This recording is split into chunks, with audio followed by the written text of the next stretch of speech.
ನನ್ನ SSLC ವಿದ್ಯಾರ್ಥಿ ಮಿತ್ರರಿಗೆ ನನ್ನ ಈ ವಿಡಿಯೋಕ್ಕೆ ಸ್ವಾಗತ. ಸಂದರ್ಭ ಸ್ವಾರಸ್ಯವನ್ನು ಬರೆಯಿರಿ. ಪ್ರೀತಿಯ ಹಣತೆ ಹಚ್ಚೋಣ. ಆಯ್ಕೆ. ಈ ವಾಕ್ಯವನ್ನು ಕವಿ GS ಶಿವರುದ್ರಪ್ಪ ಅವರು ರಚಿಸಿರುವ ಎದೆ ತುಂಬಿ ಹಾಡಿದನು ಕವನ ಸಂಕಲನದಿಂದ ಆಯ್ದ ಸಂಕಲ್ಪ ಗೀತೆ ಎಂಬ ಕವಿತೆಯಿಂದ ಆರಿಸಿಕೊಳ್ಳಲಾಗಿದೆ.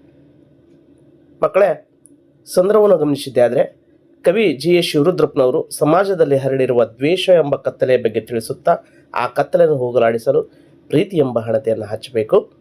ನಮ್ಮ ಜೀವನ ಎಂಬ ಹಡಗು ಬಿರುಗಾಳಿಗೆ ಹೊಯ್ದಾಡುತ್ತಿದೆ, ಅದನ್ನು ಎಚ್ಚರದಿಂದ ಮುನ್ನಡೆಸಬೇಕು ಎಂದು ಹೇಳುವ ಸಂದರ್ಭದಲ್ಲಿ ಈ ಮಾತನ್ನು ಹೇಳ್ತಾರೆ. ಇನ್ನು ಸ್ವಾರಸ್ಯವನ್ನು ಗಮನಿಸಿದ್ದೆ ಆದರೆ ನಾವು ಜೀವನದಲ್ಲಿ ಪ್ರೀತಿಯ ದೀಪವನ್ನು ಹಚ್ಚುವ ಸಂಕಲ್ಪ ಕೈಗೊಳ್ಳುವುದರಿಂದ ದ್ವೇಷರಹಿತ ಸಮಾಜ ನಿರ್ಮಾಣ ಮಾಡಬಹುದು ಎಂದು ಕವಿಗಳು ಅರ್ಥಪೂರ್ಣವಾಗಿ ತಮ್ಮ ಭಾವನೆಯನ್ನು ಅಭಿವ್ಯಕ್ತಿಗೊಳಿಸಿದ್ದಾರೆ.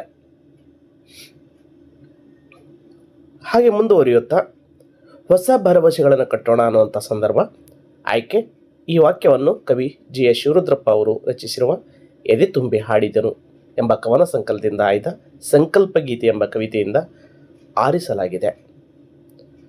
ಸಂದರ್ಭವನ್ನು ಗಮನಿಸಿದ್ದೀಯಾ ಆದರೆ ಕವಿ GS ಶಿವರುದ್ರಪ್ಪನವರು ಸಾಮಾಜಿಕ ಕಳಕಳಿಯನ್ನು ವ್ಯಕ್ತಪಡಿಸ್ತಾ ಸಮಾಜದಲ್ಲಿ ಕಷ್ಟದಲ್ಲಿ ಬದುಕುತ್ತಾ ಜೀವನದಲ್ಲಿ ಕೆಳಗೆ ಬಿದ್ದವರನ್ನು ಅಂದರೆ ನಿರಾಶಾ ಭಾವನೆಯಿಂದ ಕುಂದಿ ಹೋದ ಜನರನ್ನು ಭರವಸೆಯ ಮೂಡಿಸಿ ಮೇಲೆಬ್ಬಿಸಿ ನಿಲ್ಲಿಸಬೇಕು ಎಂದು ಹೇಳುವ ಸಂದರ್ಭದಲ್ಲಿ ಈ ಮೇಲಿನ ಮಾತನ್ನು ಹೇಳ್ತಾರೆ.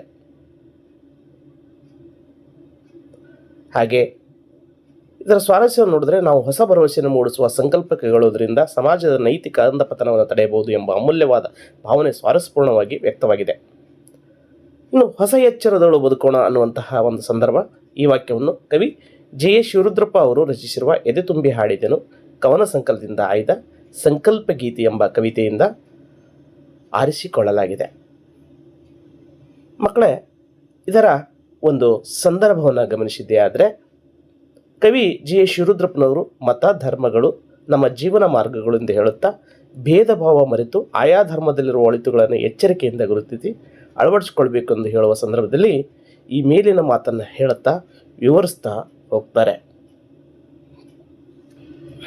ಮುಂದುವರೆದು ನೋಡಿದೆ ಆದರೆ ಅದರ ಸ್ವಾರಸ್ಯವನ್ನು ನೋಡ್ರಿ. ಎಲ್ಲ ಮತಗಳು ಸಾಧನೆಯ ದಾರಿಗಳು ಎಂಬ ಎಚ್ಚರದಲ್ಲಿ ಬದುಕುವ ಸಂಕಲ್ಪ ಕೈಗೊಳ್ಳುವುದರಿಂದ ದೇಶದಲ್ಲಿ ಶಾಂತಿಯನ್ನು ನೆಲೆಸುವಂತೆ ಮಾಡಬಹುದು ಎಂಬುದು ಧಾರ್ಮಿಕ ಸಹಿಷ್ಣುತೆಯ ದೃಷ್ಟಿಯಿಂದ ಮಹತ್ವಪೂರ್ಣವಾದ ಅಂಶವಾಗಿದೆ ಅನ್ನೋದನ್ನು. ಮುಂಗಾರಿನ ಮಳೆಯಾಗೋಣ. ಈ ವಾಕ್ಯವನ್ನು ಕವಿ GS ಶಿವರುದ್ರಪ್ಪ ಅವರು ರಚಿಸಿರುವ ಎದೆ ತುಂಬಿ ಹಾಡಿದೆನು ಕವನ ಸಂಕಲನದಿಂದ ಆಯ್ದ ಸಂಕಲ್ಪ ಗೀತೆ ಎಂಬ ಕವಿತೆಯಿಂದ ಆರಿಸಲಾಗಿದೆ.